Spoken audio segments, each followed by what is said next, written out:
satta bojjhaṅgā.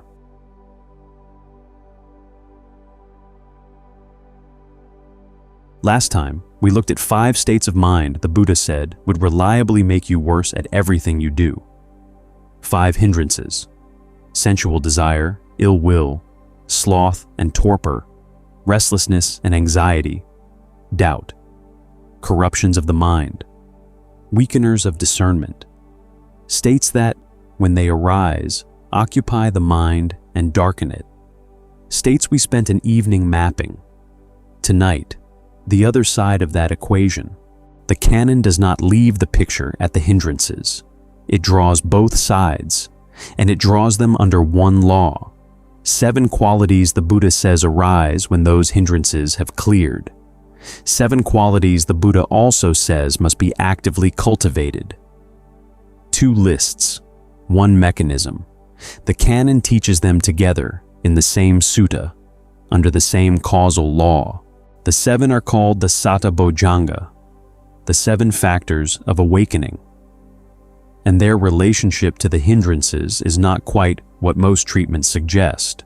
There is a passage in the Samādhi Sutta, DN2, that describes what happens when a meditator abandons the 5 hindrances. Gladness arises. From gladness, rapture. When the mind is enraptured, the body grows tranquil. When the body is tranquil, there is a sense of pleasure. And from that pleasure, concentration. That sequence is the 7 factors in motion. Not yet named, not yet analyzed, but already underway. The Buddha is describing what emerges, what the mind actually does when it is no longer being darkened by the hindrances. That is not doctrine. That is a description of something the practitioner would recognize.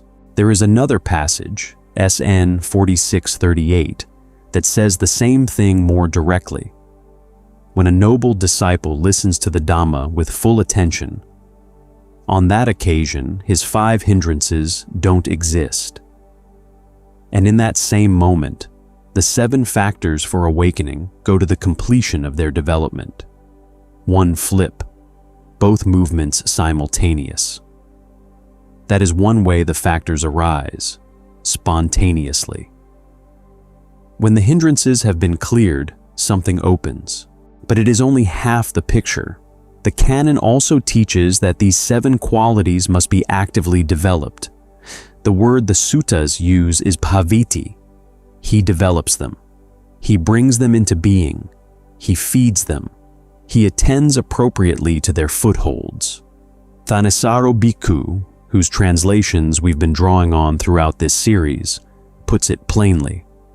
These are qualities of mind you develop in order to become awakened. Both frames are canonical. The factors arise when conditions are right, when the hindrances have cleared and the mind has stopped feeding them. And the practitioner also actively nourishes those factors, directing attention, developing the right factor at the right time, arising and cultivation, not one or the other, both together. Miss either half of that picture and you lose what the canon is actually drawing. That is the first thing to understand. The second is this. The 7 factors are not a flat list of 7 equally weighted items. They have an internal architecture, an asymmetry that the whole practice hinges on. And once you see the asymmetry, the practice organizes itself around it. 1 factor is always correct. Whatever state the mind is in, sluggish, restless, agitated, dull, this one is always the right first move. 3 factors energize the mind. When the mind has grown sluggish, retreating, dulled, these 3 arouse it, and 3 factors calm the mind. When the mind has grown restless, spinning, unable to settle, these 3 quiet it. There is no equal weighting. There is no simple list. There is a system with a pivot and 2 poles. And the practice, the actual skill, is knowing which to cultivate when.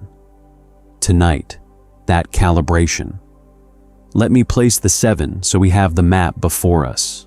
The one that is always correct, Sati, mindfulness. The pivot around which everything else turns. The factor we explored 2 videos ago as the 7th step of the Noble Path. It comes first here, not because it is the most important, but because it is the prerequisite for everything else. It sees what state the mind is in. Without that seeing, calibration is impossible. The 3 that energize, dhamma-vicaya, analysis of qualities, vīriya, persistence, pīti, rapture, for a sluggish mind, for a mind that has retreated, grown heavy, lost engagement with what is in front of it. The 3 that calm, passaddhi, calm, samādhi, concentration, and the 7th, the culmination, upekkhā, equanimity, for a restless mind, for a mind that is spinning, agitated, unable to find its ground. 7 qualities, 1 asymmetric system, and behind the whole picture, 2 suttas that give us the intellectual spine of tonight's investigation. The first is SN 4651, the Ahara Sutta, the Food Sutta. This is the same sutta we drew on for the 5 hindrances, the sutta that teaches how the hindrances are fed. It also teaches, in exactly parallel language, how each of the 7 factors is fed. 1 sutta, 2 lists, 1 mechanism. Whatever you attend to appropriately, whether it is a hindrance or a factor, is nourished. The same causal law operating in both directions, which means the mechanism that produces the 5 hindrances is the same mechanism that produces the 7 factors. Attention is the machinery. It builds whatever it is directed toward. What you feed grows. What you starve fades, whether the growing thing is a hindrance or a factor. The second is SN 4653, the Agi Sutta, the Fire Sutta. This is where the calibration teaching lives. When to energize, when to calm, and what to do always. The Buddha uses the image of fire, a small fire that must be built up, a large fire that must be quieted. Wrong action at the wrong time extinguishes what you are trying to develop, or worsens what you are trying to settle. By the end of tonight, you will understand why the Buddha chose this simile. That is the shape of what is ahead. 4 movements. First, Sati, why it comes first, why it is always the correct starting move, and how it makes everything else possible. Then, the 3 energizing factors for the sluggish mind, including the most surprising item on the whole list, rapture as an awakening quality. Then, the 3 calming factors for the restless mind, including a return in the 7th position to a quality this series has visited before, equanimity, not as a mood, not as detachment, something else. And finally, the system in motion, what it looks like to actually run this calibration, what the 2 suttas give us together, and why the 7 factors are, in the end, not a doctrine, but a practice. Sati first, the pivot, the one that is always the right first move. Let's begin there. Chapter 1, Sati, the pivot. Sati, mindfulness. The first of the 7 factors, and the one the Buddha singles out as unlike the others. The canon does not open the list with Sati by accident. It is not first because it is the most important, as if there were a ranking and mindfulness came out on top. It is first because it is the prerequisite for everything else. You cannot calibrate a mind you cannot see. You cannot develop the right factor if you do not know what state the mind is in. Without Sati, there is no diagnosis. And without diagnosis, there is no practice, only guessing. That is what makes sati the pivot. The Food Sutta, SN 4651, tells us specifically what feeds this factor. Appropriate attention directed toward whatever is present in the mind, its qualities, its states, its movements. Notice the mind and sati grows.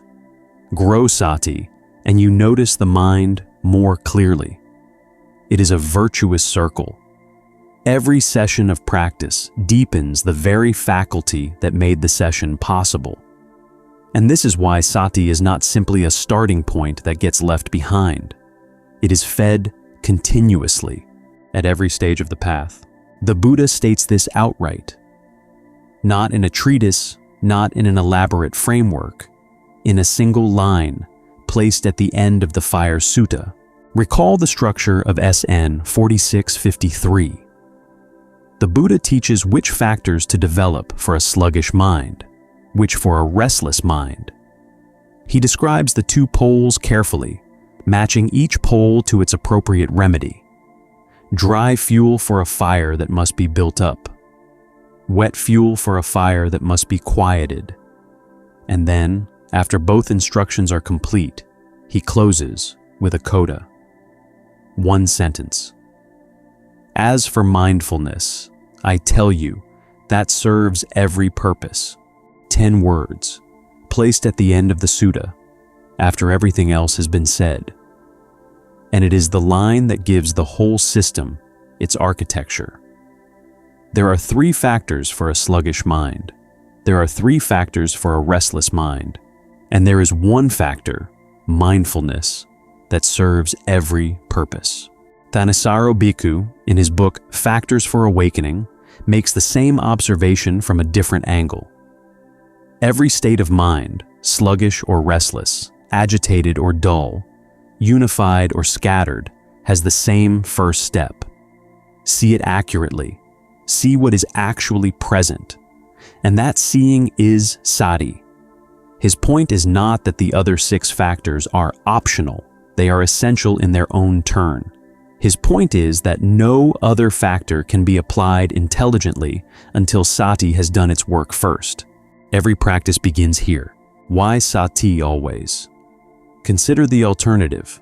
What if you begin practice by developing rapture, pīti, without first checking what state the mind is in?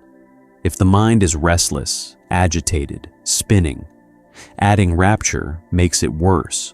You feed the agitation. What if you begin by developing calm, passaddhi? If the mind is sluggish, retreating, dulled, adding calm puts you to sleep. You deepen the sluggishness. What if you begin by developing persistence, vīriya, when the mind is already burning? You burn out. Consider what this looks like in practice. A 68-year-old sits in the morning to meditate. Poor night's sleep, mind heavy, wanting to drift. He reaches for calm, follows a slow breath, softens attention. Predictable result, falls asleep. Same practitioner, another morning. Mind restless with tomorrow's medical appointment, running through scenarios. He reaches for focus, amplifies effort, tightens attention. Predictable result, the restlessness intensifies. Both moves were correct in the abstract. Both were wrong for the mind they were applied to. Only sati, seeing first, prevents this pattern. Both scenarios are common, not exotic edge cases. The mind moves between sluggishness and restlessness across a single sitting, sometimes multiple times. The 55-plus practitioner has decades of experience with both states, but experience alone does not solve the problem. What experience gives is familiarity. What sati gives is the diagnostic, seeing that turns familiarity into skill. Every factor except sati has a specific direction. It energizes, or it calms, which means every factor except sati can be applied at the wrong time. Deploy the wrong one, and you make the very condition you were trying to address worse. Sati has no direction. It neither energizes nor calms, it sees. When desire has arisen, Sati recognizes. Desire is present. When sloth has settled in, Sati recognizes. Sloth is here. It does not add anything. It does not remove anything. It simply sees what is, making the next move possible. And the seeing is not analytical, not evaluative, not this is good, this is bad. Just recognition. There is sluggishness, there is restlessness, there is clarity. Naming quietly what the mind is doing right now. That is why the list begins with it. Every subsequent factor depends on knowing which factor to apply, and knowing which requires sati first. 2 videos ago, we explored samasati, right mindfulness, as the 7th step of the Noble Eightfold Path. In that video, the frame was the gatekeeper.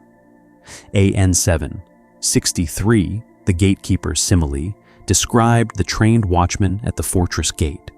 Wise, experienced. He knows every person who has business inside. He lets the known in. He turns the unknown away. Not because he is suspicious of strangers, because it is his function to keep the fortress safe by keeping track of what enters and exits. That was Sati in the role of guardian, the faculty that remembers the path and recognizes what should be admitted and what refused. Here, in the 7 factors, Sati performs the same function. It keeps the meditator oriented. It notices what is actually happening in the mind: sluggishness, restlessness, clarity, agitation, dullness, and it holds the practitioner's attention on that seeing long enough for the appropriate response to be applied. Same faculty, same function, different position in the map. A brief clarification is worth making here. The same qualities appear in more than one of the Buddha's lists. Mindfulness is in the Eightfold Path. Mindfulness is in the 7 factors. Concentration appears in both as well. That is not redundancy. Each list is a different lens on the same process. The Eightfold Path maps a whole training: view, resolve, speech, action, livelihood, effort, mindfulness, concentration. The 7 factors specifically map how mindfulness, once established, ripens step by step into concentration and the equanimity of awakening. Same qualities, different structural role in each list, different lens on the same underlying reality, and the same sati appeared in the 5 Hindrances video as the recognition faculty. MN10, the Satipatthana Sutta, gives the formula. When sensual desire is present, one is aware, sensual desire is present within me. When ill will is present, one is aware, ill will is present within me. That recognition is what makes it possible to work with the hindrance at all. Without recognition, the hindrance simply operates, unrecognized, unopposed. With recognition, the practitioner has something to work with. Now, in the 7 factors, that same recognition faculty is doing something further. It is not only recognizing hindrances, it is recognizing the state of the mind precisely enough to know which awakening factor this mind needs right now. There is one more thing to say about Sati before we move on. Look at the structure of the Fire Sutta again. First, the sluggish mind teaching. Then, the restless mind teaching. Then the coda. That is not decorative arrangement. That is design. 2 poles for a mind that can go in 2 directions. And 1 faculty, sati, that sees which direction the mind is actually going right now. Without sati, the 7 factors would be a menu. With sati, they become a practice. The menu becomes a system. That is the pivot. That is why sati comes first. Once sati has oriented, once the meditator sees clearly what state this mind is in right now, the next question follows immediately. Not, what should I do next, but what does this mind need? The canon does not treat this as a mysterious question requiring years of trial and error. It provides an answer. And the answer depends on which pole the mind has drifted toward. If the mind is sluggish, heavy, retreated, disengaged, the answer is the three factors that energize. That is where we go next. Chapter 2. The Energizing Trio. The Fire Sutta opens with a scene, not a doctrine, not a definition, a scene. Imagine a small fire, barely catching, struggling to hold. You want it to grow. What do you add? The Buddha names the answer. Dry grass, dry cow dung, dry sticks. You blow on it, feed it air. You do not pour water on it. You do not smother it with wet fuel or dust. Wrong action at the wrong time extinguishes the very thing you were trying to develop. The Buddha then applies this to the mind. When the mind is sluggish, when sloth torpor has settled in, when the mind has grown dull, heavy, retreating from what is in front of it, 3 of the 7 factors are wrong to develop: calm, passaddhi; concentration, samādhi; equanimity, upekkhā. The Buddha's teaching is direct. Those 3 cannot raise the sluggish mind up. They deepen the settling. Add stillness to a mind already retreating, and the retreat becomes complete. 3 factors are right: analysis of qualities, dhamma-vicaya; persistence, vīriya; rapture, pīti. These 3 raise the sluggish mind up. These are the dry grass and blowing air for a fire that must be built up. Notice what the Buddha is doing. He is not offering 7 equally valid moves. He is offering 7 differentiated moves, 3 of which are wrong for this specific condition, and he is being explicit about it. When the mind is sluggish, developing calm is not neutral. It is counterproductive. Ordinary advice fails at exactly this point. Just try harder. If the mind is already exhausted, more effort is not the answer. Just relax. If the mind is already retreating, more relaxation deepens the retreat. The Buddha's teaching is neither of these. It is a specific matching of factor to condition. The right question is not, how hard should I try? Or, how much should I relax? The right question is, what does this mind need right now? Let me take each of the 3 that are right, one by one. The first energizing factor, dhamma-vicaya, analysis of qualities. Ṭhānissaro's rendering matters here. Some translators render this as investigation of the Dhamma, as if the practitioner is investigating doctrine, studying teachings, reflecting on Buddhist texts. That is not what the canon means. In the context of the 7 factors, Dhamma refers to mental qualities. What is arising in the mind, what is present, what is skillful and what is unskillful, what is leading toward clarity and what is leading away from it. Dhamma-vicaya is the factor that examines that landscape. The Food Sutta, SN 4651, is specific about what feeds this factor. Appropriate attention directed toward mental qualities as they actually are, noticing which are helpful and which are harmful, which lead toward clarity and which lead away from it, which are gross and which are refined. Notice what the mind is doing. An analysis arises. Look at what is present with genuine attention, and the mind begins to sort. This quality is helpful. This one is not. This is clarifying. This is clouding. Why does this energize a sluggish mind? Because sluggishness is a form of not looking. The dulled mind has stopped examining. It has settled into a heavy neutral, a fog. What dhamma-vicaya provides is the opposite of that fog. It provides discrimination, the mind actively noticing distinctions, actively sorting what is skillful from what is not. That noticing itself has energy.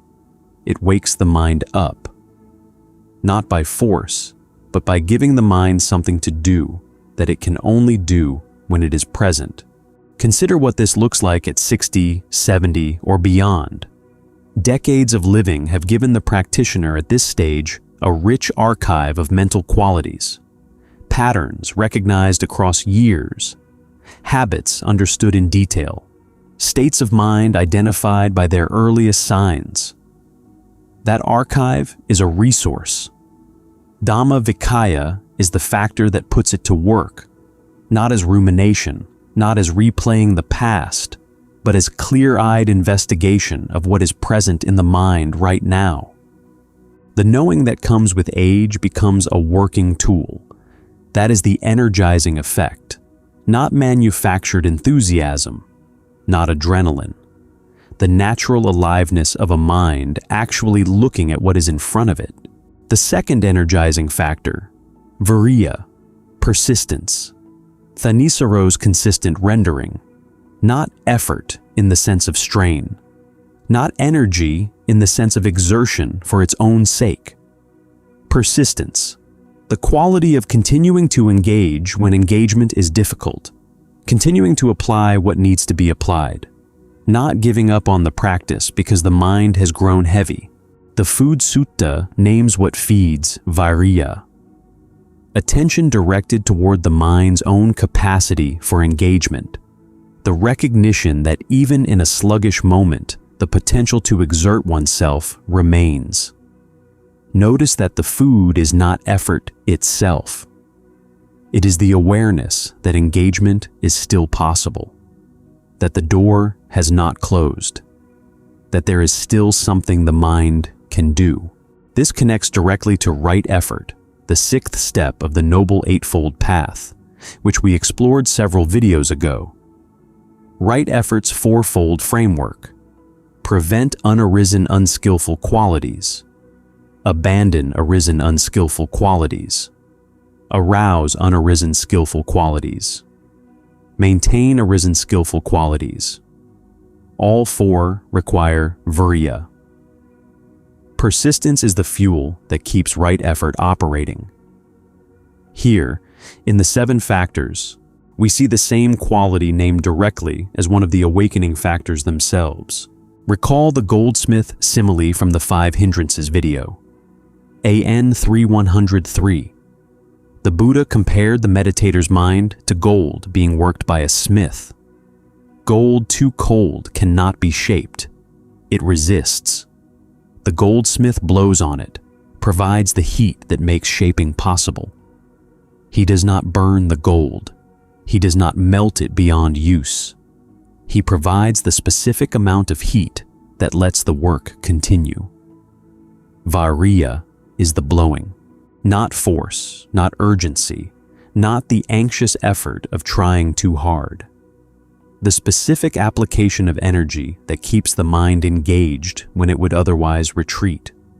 For a sluggish mind, vīriya is what raises the temperature, what allows the work to continue, what prevents the practice from stopping in the middle because the mind has grown heavy.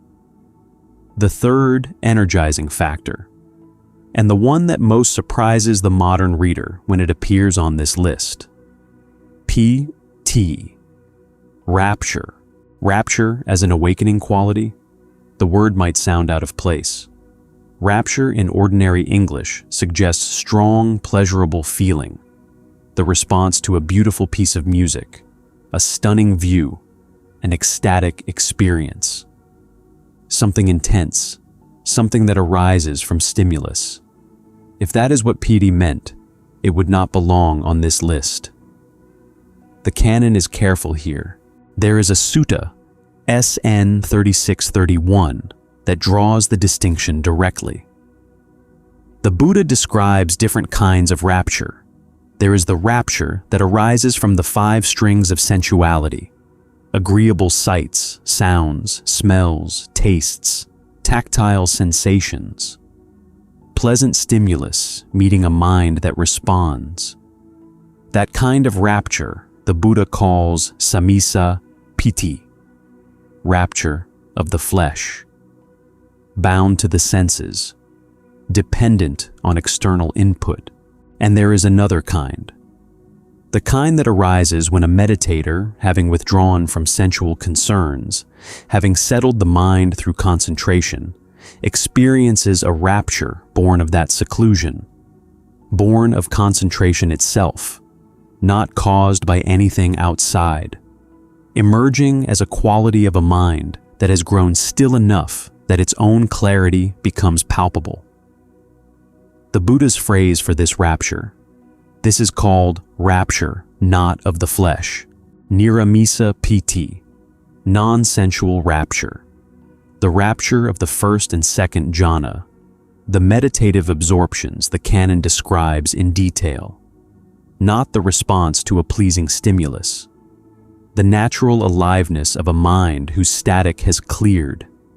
That is the awakening factor, pīti. And this changes everything about what it means for a sluggish mind. If pīti were sensual rapture, dependent on stimulus, the sluggish mind would need external input to arouse it. New sights, new sounds, distraction, entertainment. That is what many people do when the mind grows heavy. Reach for the phone, turn on the television, find something to feel something about. Non-sensual pīti points in the opposite direction. It arises from within.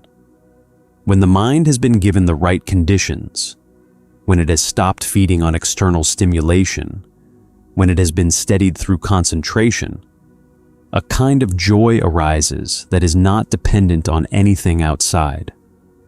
It energizes without agitating. It deepens without disturbing. It is precisely the antidote a sluggish mind needs. Consider what this offers to a practitioner at 70. Sloth at this stage sometimes arrives not as sleepiness, but as a specific kind of weariness. Seen this before, felt this before. Nothing new is coming from outside. If external stimulation is what makes the mind alive, this life stage is where the mind runs out of what it can consume. Niramisa pīti points to a different source of aliveness entirely.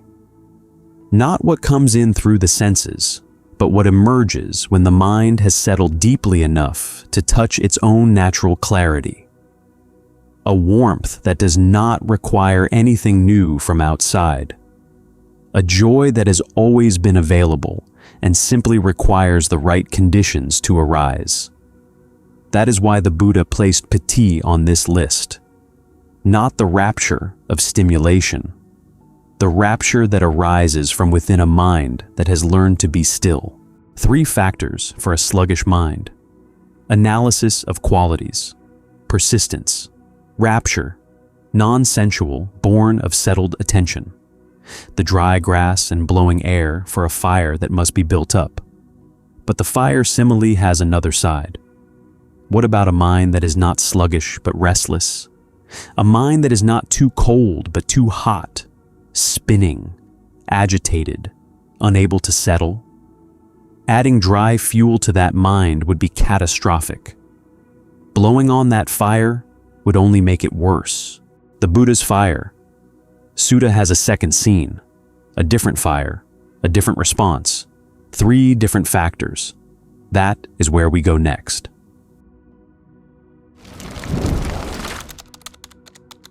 Chapter 3, the calming trio. The other side of the Fire Sutta's simile. Now imagine a different scene, a large fire, blazing, consuming. You want to put it out. What do you add? The Buddha names it wet fuel, water spray, dust to smother it. You do not add dry grass. You do not blow on it. To feed a large fire is to make it larger. Wrong action at the wrong time worsens the very thing you were trying to settle. The Buddha then applies this to the mind. When the mind is restless, when restlessness anxiety has taken hold, when it is spinning, agitated, unable to find its ground, when it will not settle no matter what you do. 3 factors are wrong to develop: analysis of qualities, persistence, rapture. Those 3 cannot still the restless mind. Add sharp examination to a mind already scattered, and the scattering intensifies. Add persistence as effort to a mind already exerting itself, and the exertion feeds the agitation. Add rapture to a mind already vibrating, and you make the vibration worse.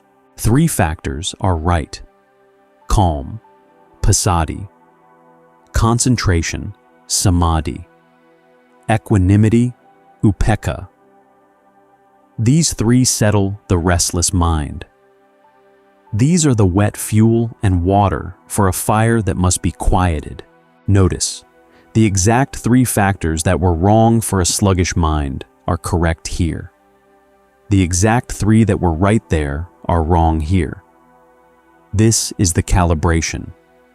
This is why Sati comes first, because without seeing which condition the mind is actually in, the practitioner cannot know which set to apply. Let me take each of the 3, one by one. The first calming factor, passaddhi, calm, tranquility. The Food Sutta is explicit about the scope of this factor. There is physical calm and there is mental calm, both dimensions. The body that has stopped bracing, the mind that has stopped driving. Both are named directly in the canon, not layered on later by commentators, fed by attention directed toward what settling actually feels like. Not forcing stillness, not commanding the mind to calm down, attending to what calm is when it is present, noticing when the body has released a small tension, when the mind has stopped pursuing a thought, and letting that noticing become the foothold. Calm arises when calm is recognized.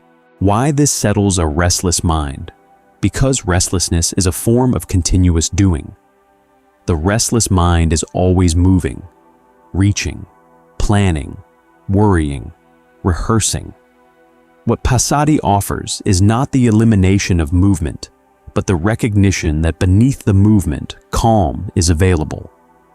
The body already knows how to be still. The mind already knows how to release. The factor is what recognizes those capacities and lets them come forward. Consider a specific form of restlessness that arrives in this life stage. Not the anxious restlessness of youth, the restlessness that sometimes masquerades as staying active, the full calendar, the multiple projects, the refusal to sit down, framed as engagement. Actually, sometimes a form of avoidance, avoiding the quiet that would let something more difficult surface. Passaddhi is not lethargy. It is not the collapse of a tired body. It is the quality of a body and mind that have genuinely settled, not stopped, settled. There is a difference. And for a practitioner at this stage, the difference matters. The second calming factor, samādhi, concentration, the unified mind. Ṭhānissaro's rendering runs across the canon. Samādhi as the quality that gathers scattered attention into a single focus, which, for a restless mind, is exactly what is missing. This connects to right concentration, the 8th and final step of the Noble Eightfold Path, which we explored in an earlier video. Right concentration is samādhi in its most developed form, the 4 jhanas, the meditative absorptions in which the mind rests unified for extended stretches. Here, in the 7 factors, samādhi appears earlier in the sequence as the 6th factor, calming a mind that has been analyzed, energized where needed, and settled. The concentration that follows passaddhi naturally, rather than being wrestled from a scattered mind, fed by attention directed toward what unifies rather than what scatters. Focus on the breath. Focus on the body. Focus on the felt quality of settling itself. When the mind has been given something to hold, it stops chasing what it has been chasing. The scattering was never necessary. It was a habit, one that continues until an alternative is offered. For a restless mind, samādhi is that alternative. The gathering that lets the movement stop. The seventh and final factor, upekkhā, equanimity.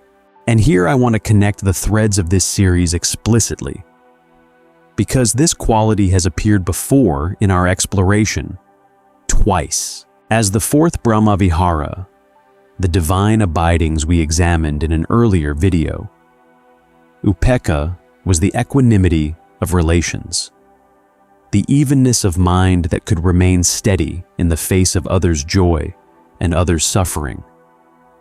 Neither swept away by their happiness, neither collapsed by their pain, present, available, but not disturbed.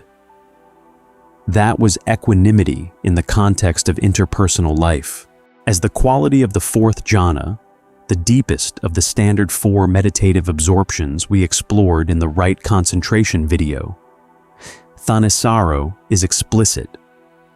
The bojjhaṅgā equanimity, he writes, is identical with the equanimity in the fourth jhana. Same quality, different framework. In Wings to Awakening, he makes this equation directly.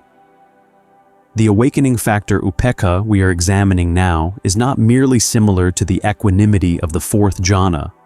It is the same. The connection to the Brahma-vihara, that is our framing in this series. Ṭhānissaro does not equate the Brahma-vihara equanimity with the awakening factor equanimity in the same explicit way. But if we hold the 3 appearances side by side, equanimity of the Brahma-vihara, equanimity of the fourth jhana, equanimity of the 7 factors, a pattern comes clear. The same underlying quality appearing in different domains, relations with beings, absorption and concentration, culmination of awakening. That is why upekkhā keeps returning across this series. Not because it is a mood the practitioner cultivates, because it is the mind's most fundamental orientation when clinging has released, regardless of what it is oriented toward. What is equanimity as an awakening factor? Ṭhānissaro answers directly. The Buddha's not saying that you make the mind like a lump of dirt.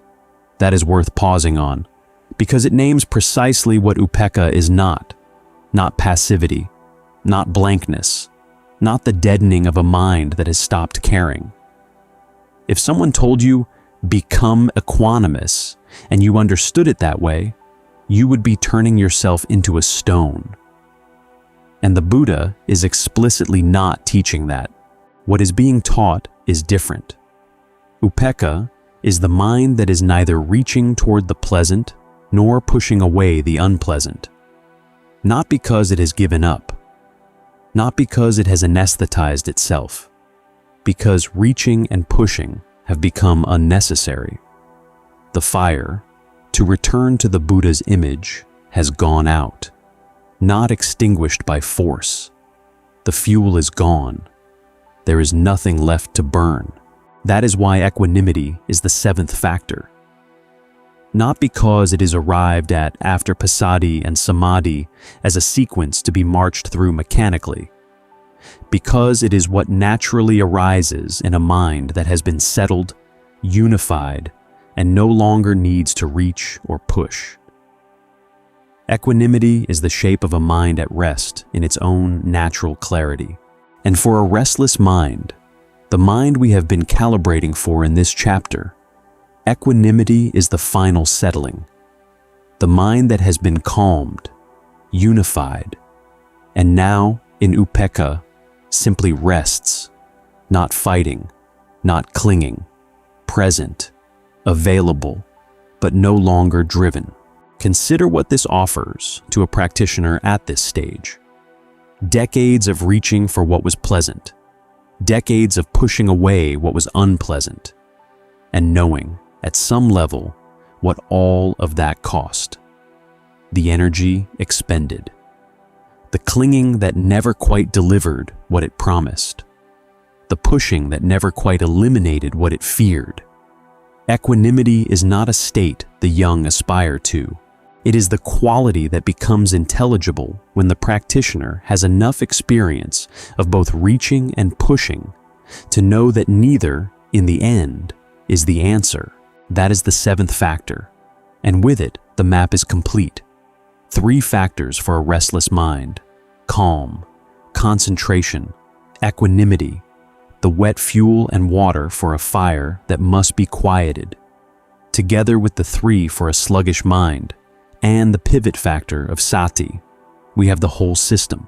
7 factors, 1 asymmetric architecture, and behind them, a single calibrating question. What does this mind need right now? Now, how the system actually operates. What it means to run this calibration, session by session, over the course of a practice. That is where we go next. Chapter 4. The System in Motion. 2 suttas, 1 law, not 2 competing pictures, not a technique placed next to another technique. 1 coherent teaching, delivered in complementary suttas that must be held together to be understood. The Food Sutta, SN 4651, established the mechanism. Appropriate attention feeds whatever it is directed toward. Direct attention to what is agitating, and the agitation grows. Direct attention to what is settling, and the settling deepens. The same mechanism that produces hindrances also produces the 7 factors of awakening. Same law, different directions. The Fire Sutta, SN 4653, established the calibration. When the mind is sluggish, the 3 that energize. When restless, the 3 that calm. And always, Sati, the pivot that sees which state the mind is in and makes the appropriate move possible. 2 teachings, placed side by side, they give us not a doctrine to memorize, but a system to run. This is not a checklist. It is a living calibration, moment by moment, session by session. The same mind that was sluggish this morning may be restless this afternoon. The same mind that started this sitting scattered may settle into concentration before it ends. The practice is not to impose a fixed sequence. First Sati, then dhamma-vicaya, then vīriya, and so on down the list. The practice is to see accurately and respond appropriately. Sati first. Then, what does this mind need right now? The Buddha does not give us 7 techniques to master in order. He gives us 7 factors to recognize and cultivate as the mind requires them. The recognition is the skill. The calibration is the practice, a concrete picture. The meditator sits. Sati looks first and finds a heavy mind drifting towards sleep, sluggish. The energizing set applies. Notice the mental qualities. Persist. Find the joy that arises from settled attention rather than from outside. 10 minutes pass.